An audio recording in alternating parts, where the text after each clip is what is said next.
Eu quero convidá-los a abrirem as suas Bíblias no Evangelho de Mateus, capítulo 1, a partir do versículo 18.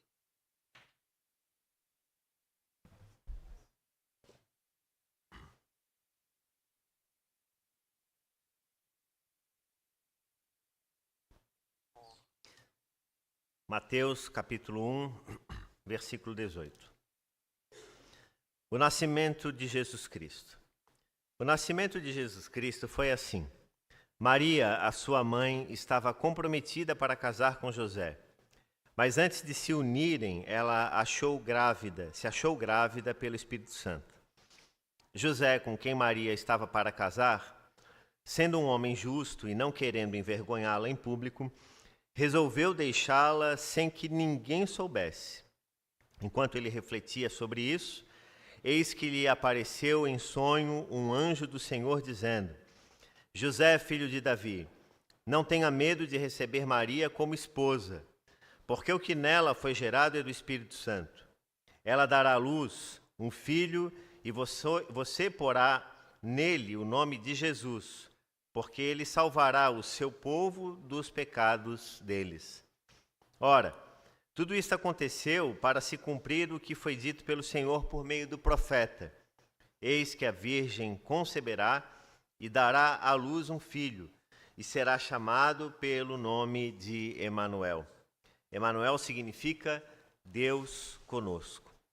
Quando José despertou do sono, fez como o anjo do Senhor lhe havia ordenado, e recebeu Maria por esposa.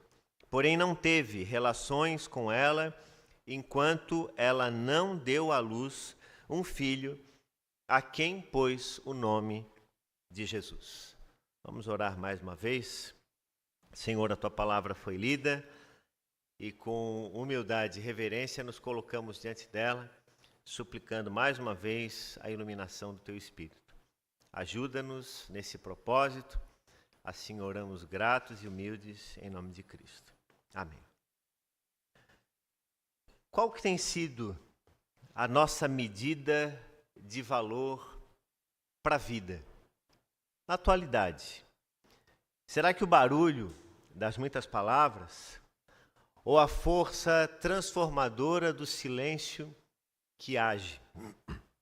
O mundo que nós vivemos, indiscutivelmente, é um tempo de barulho incessante. Nós somos bombardeados a toda hora e todo momento por sons de todos os tipos. Notificações no celular, feeds infinitos e, acima de tudo, aquele movimento, aquela quantidade absoluta de informações que tiram de nós, muitas vezes, a tranquilidade e a paz. O volume está sempre no máximo e a consequência disso é que a qualidade e o peso das palavras, eles começam a ser silenciados. Então nós vivemos numa sociedade que fala demais, mas parece que quanto mais fala, mais se silencia. Você ouve muita coisa, ouve coisas de todos os lados, mas parece que quanto mais você ouve, menos coisa você consegue guardar. Justamente por conta desse tempo, dessa época de excesso de informação. O texto de Mateus, capítulo 1, do versículo 18 ao versículo 25, ele nos mostra uma ação absolutamente contrária àquilo que é a sociedade do nosso tempo. Se a sociedade do nosso tempo, como disse anteriormente, é a sociedade do barulho, dos sons, das luzes, nós encontramos nesse relato de Mateus uma história completamente diferente, uma história silenciosa. O primeiro Natal, ele vai surgir, e a história do primeiro Natal, ela vai surgir como um Natal de ações silenciosas. E a história que nos impacta, e a história que nos inspira nessa manhã, é a história de José, o pai de Jesus. o pai adotivo de Jesus. A história de um homem que pouca coisa se fala na Bíblia, que na verdade não se ouve a voz de José, mas há uma presença marcante e uma presença totalmente necessária e fundamental, usado por Deus no processo, no plano da salvação, quando assumiu de maneira silenciosa e amorosa a paternidade de Jesus. A história da redenção, e na história da redenção, a história de José é uma das histórias que mais fala, embora, como disse, o silêncio dele esteja sempre presente. Então nós vamos observar algumas coisas importantes sobre José nesta manhã, para entendermos o poder das suas ações. Lembrando que as nossas ações, elas sempre falam muito mais alto do que qualquer palavra que possamos dizer. No versículo 18 e 19 do capítulo 1, nós lemos que o nascimento de Jesus foi assim. Maria, sua mãe, estava comprometida para casar com José. Mas antes de se unirem, ela se achou grávida pelo Espírito Santo. José, com quem Maria estava para casar, sendo justo e não querendo envergonhá-la, resolveu abandoná-la secretamente. Aqui nós vemos uma atitude maravilhosa, porque no contexto social de José e de Maria, o adultério ele era um crime capital. Maria estava prometida para José. O casamento, em parte, já havia sido realizado, mas não havia sido consumado. Eles não tinham tido ainda sua noite de núpcias. Mas o casamento estava caminhando para isso. E quando vem a notícia de que Maria estava grávida, imaginem, no contexto social em que eles viviam, o caos que isso poderia produzir. E imaginem mais, o que não teria acontecido com Maria se uma notícia como essa tivesse vindo a público. Então José, legalmente falando, ele tinha o direito de denunciar Maria. Ele podia fazer isso, inclusive, publicamente, fazendo o máximo de barulho para defender a sua honra. Afinal de contas, aquela mulher estava grávida e não era dele. Como assim? No entanto, a Bíblia fala sobre a justiça e a compaixão de José. Qualidades que levam esse homem a escolher o silêncio da misericórdia.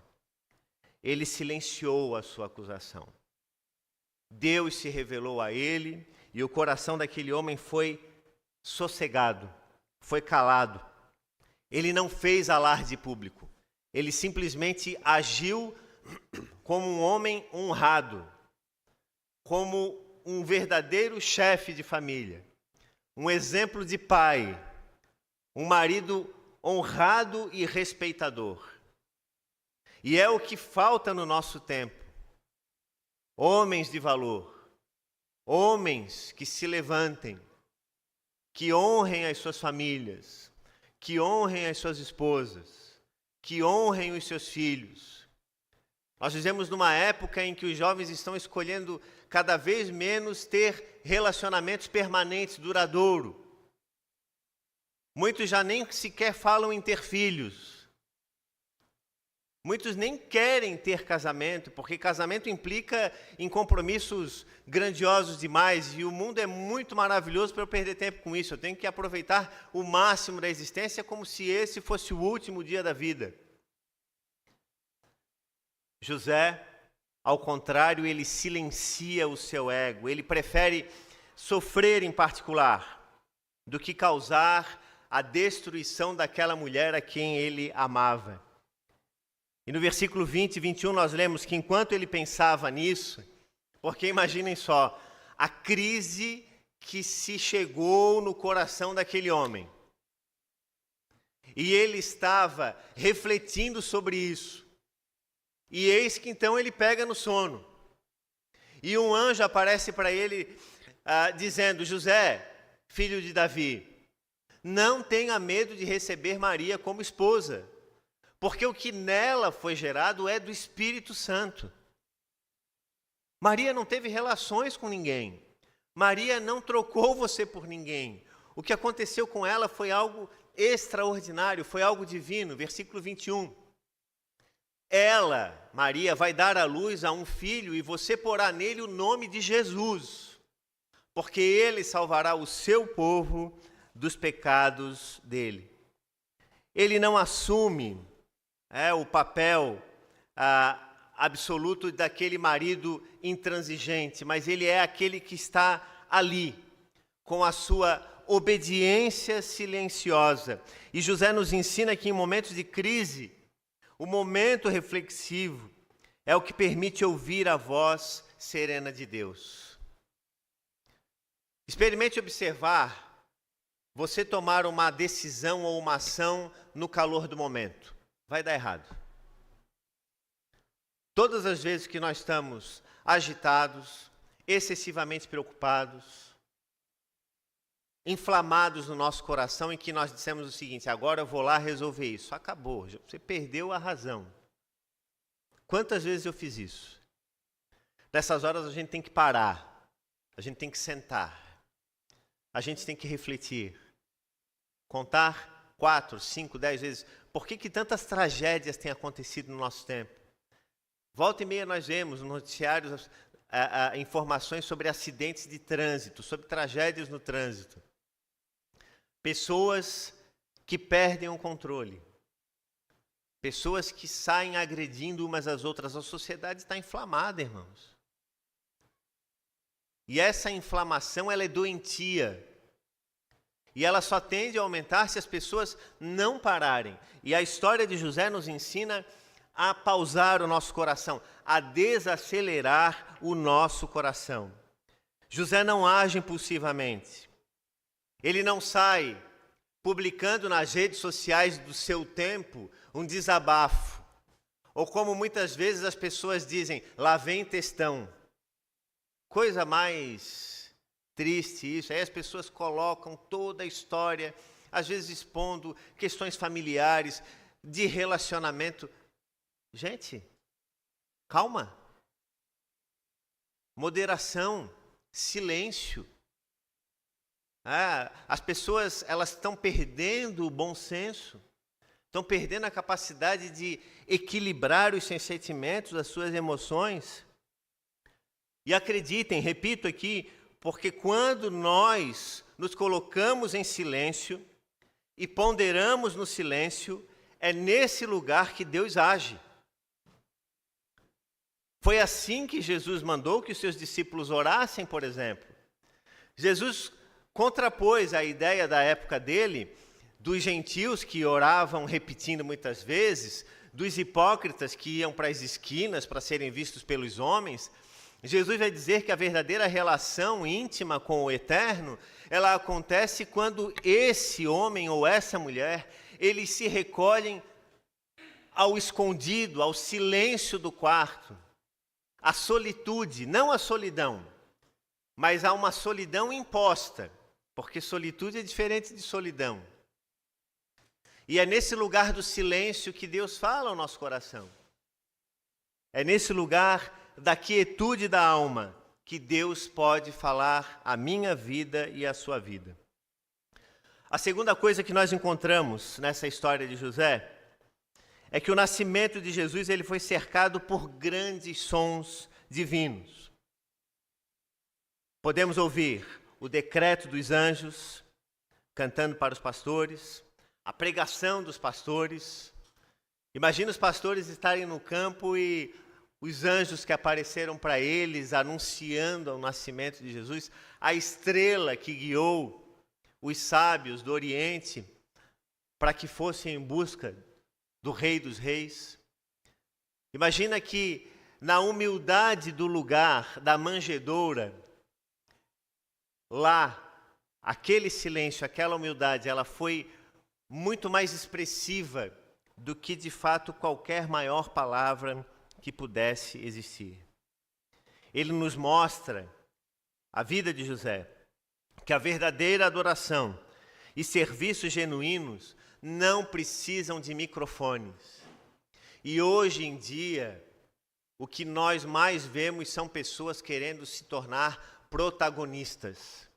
É gente falando demais, para todo lado, dando opinião sobre tudo.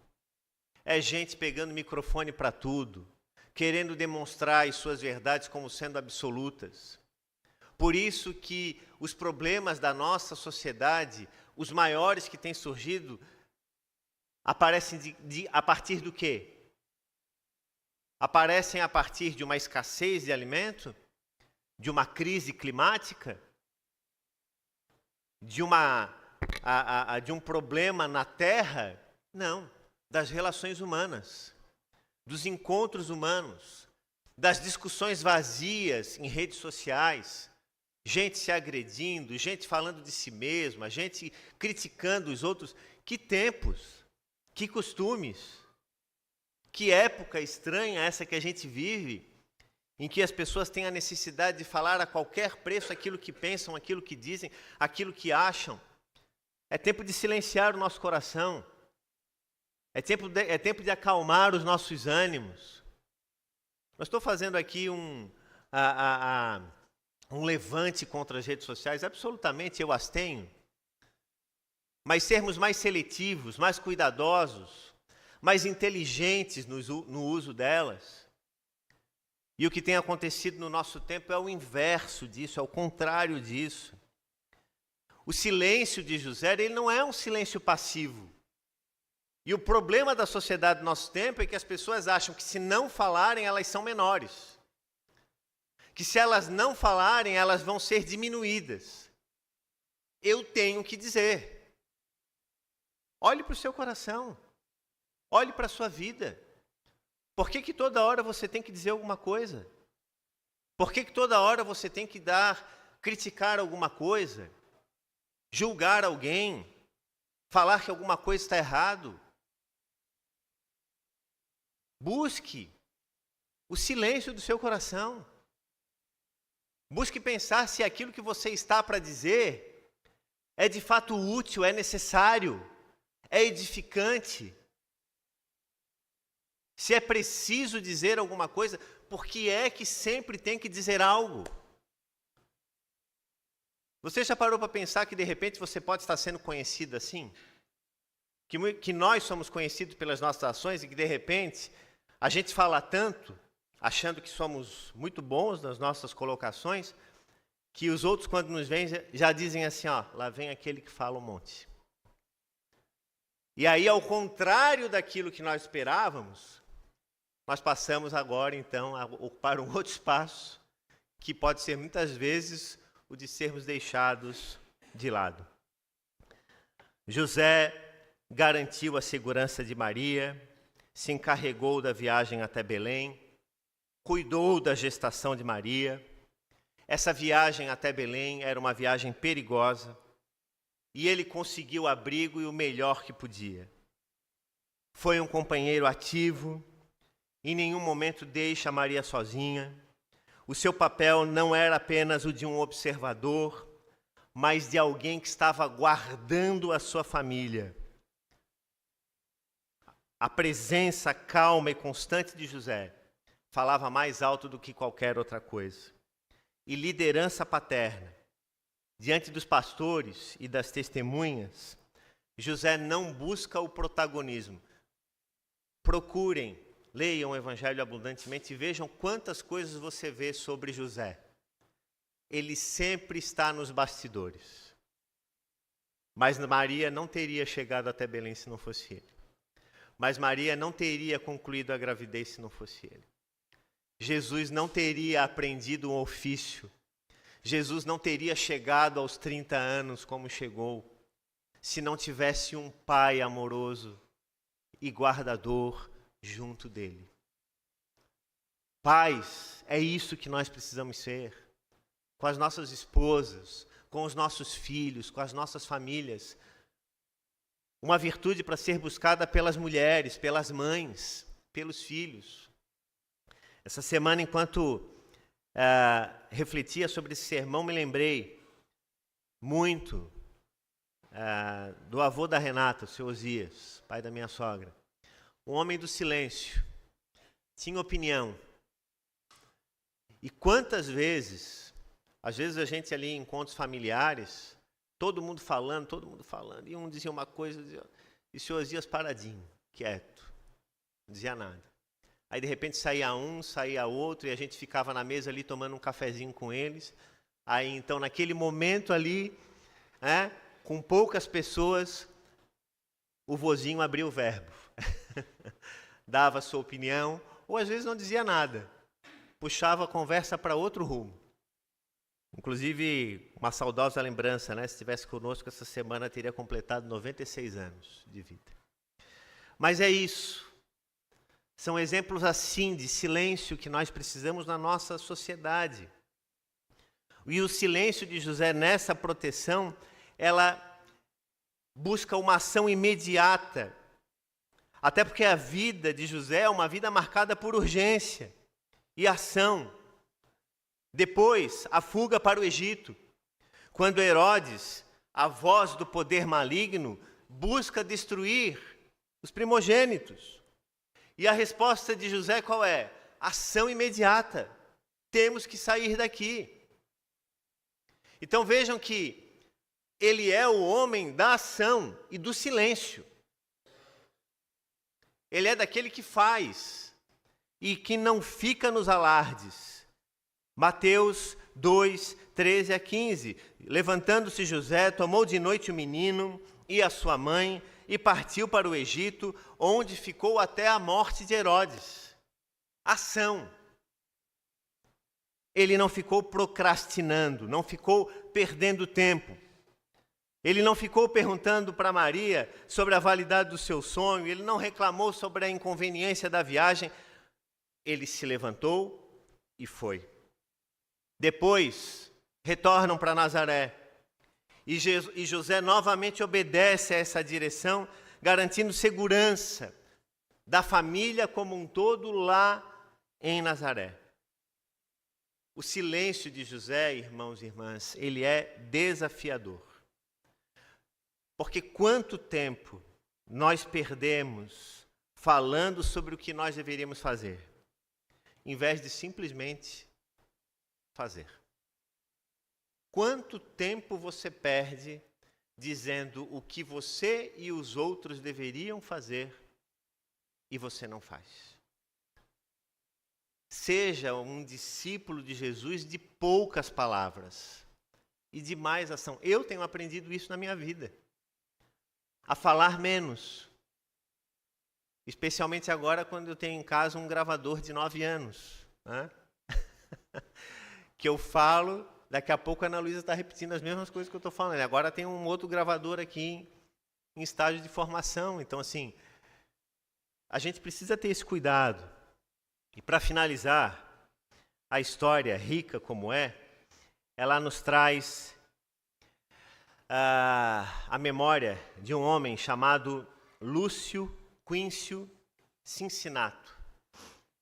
Esse homem ele viveu na Roma Antiga, por volta do ano 450 a.C. Vai muito tempo. O Cincinnato ele era um fazendeiro, um homem simples que vivia do campo e a sua mão ao arado sempre a serviço do campo. E houve um momento na Roma Antiga em que se estabeleceu uma crise militar muito grande. Nesse período, Roma ainda era uma república. E ela estava sitiada por hordas de estrangeiros, de grupos inimigos, de bárbaros. E então, naquele momento tão assustador, o Senado romano ele se reúne e, em meio a muito discurso e desespero, já conheciam um pouco do testemunho da história de Cincinnato, e eles disseram, nós precisamos de um líder. Quem vai ser o líder? Um dos senadores? Não, Cincinnato. Vamos até lá, ao interior, buscar o Cincinnato para ser o nosso representante. Foram lá, falaram com ele e nomearam Cincinnato como ditador. Deram a ele o título de ditador por 6 meses. e permitiram que ele governasse soberano sobre Roma. Aquele fazendeiro humilde do interior de Roma. Cincinato vai, assume o poder. E Cincinato ele estava, quando foram, inclusive, um destaque aqui para dar, buscá-lo, a história conta de que no momento em que a guarda militar foi anunciar a ele a convocação pelo Senado, ele estava com a mão no arado. Ele estava trabalhando na terra. E ele deixou o arado de lado e foi então à capital para se reunir com os senadores. E o que ele fez a seguir mostra o quanto nós, homens, mulheres, discípulos de Jesus, nós precisamos. Cincinato assumiu o poder para ficar por um período de 6 meses. Em 16 dias, ele expulsou as hordas que ameaçavam o poder de Roma. 16 dias. Reuniu militares, reuniu o Senado, criou e estabeleceu estratégia para que existissem ações. Terminou o serviço, pronto. Se apresentou ao Senado, o Senado disse, fica conosco. Continua, és ditador. Palavras vieram de todos os lados, dizendo, faz isso, te torne agora o grande de Roma. Ele olha para os homens que estão ao seu redor e diz, eu preciso voltar para o arado da minha fazenda. Cumpri aquilo que devia fazer. Essa é uma história belíssima, ela inspirou inclusive uma das grandes figuras da história, George Washington. E a história de Cincinato é a história de alguém que renunciou os barulhos, os elogios, os discursos, a forma exagerada do seu tempo para viver a essência da sua época. Ele passa como um grande e um verdadeiro exemplo para nós até os dias de hoje. Voltando a José, a história de José nos lembra que homens como ele, pessoas, discípulos como José, são pessoas que Deus procura para o seu reino. Aqueles que não têm a necessidade de ter voz em todas as discussões. Não queira ser sempre o protagonista de uma discussão. Silencie o seu coração. Ouça. Você impacta mais pelo silêncio das palavras, muito mais do que por qualquer coisa que você possa dizer. Outra coisa que aprendemos com José, ele é daqueles que não confundem atividade, o fazer, com o muito falar. Você não está deixando de fazer se você ficar quieto. Você não está deixando de fazer. Você está simplesmente escolhendo estrategicamente o momento de falar. E por fim, aqueles que como homem, que Jesus falou que achou a pérola de grande valor, dão tudo para o reino de Jesus sem alarde, mas apenas com ações. A história de José é uma história que me inspira. E eu peço a Deus que me ajude a ser cada dia mais parecido com esse pai, José, o pai adotivo de Jesus. Um verdadeiro discípulo, um verdadeiro filho de Deus, um homem temente ao Senhor e ciente do seu compromisso com a eternidade do mundo. Amém? Que Deus nos abençoe muito com a sua palavra.